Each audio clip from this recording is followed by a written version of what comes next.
lihtne ründelöögi volla kombinatsioon rohelisel pallil mängijad treeneri vastu.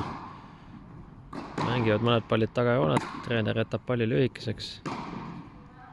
Mängija tuleb ründelöögiga joont võrku ja mängib volla tühjale väljaku poolele.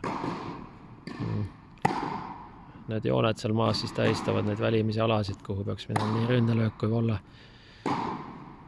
Et keskel ei löö.